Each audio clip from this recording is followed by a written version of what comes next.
السلام علیکم ورحمۃ اللہ وبرکاتہ۔ بسم اللہ الرحمن الرحیم۔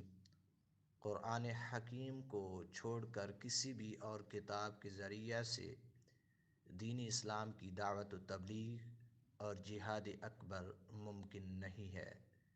سورۃ الفرقان آیت نمبر 52 میں اللہ تبارک و تعالی ارشاد فرماتا ہے، فَلَا تُطِعِ الْكَافِرِينَ وَجَاهِدْهُمْ بِهِ جِهَادًا كَبِيرًا۔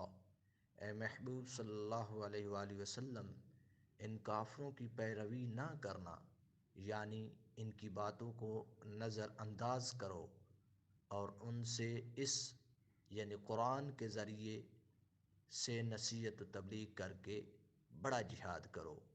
اللہ تبارک و تعالی نے اپنے محبوب حضرت محمد صلی اللہ علیہ وسلم کو جب بھی اسلام کی دعوت و تبلیغ کرنے کا حکم فرمایا تو ساتھ یہ بھی حکم فرمایا کہ اس قرآن کے ذریعے سے آپ لوگوں کو نصیحت و تبلیغ کریں اور اس قرآن سے دعوت و تبلیغ کا کام کر کے ایک بڑا جہاد کریں۔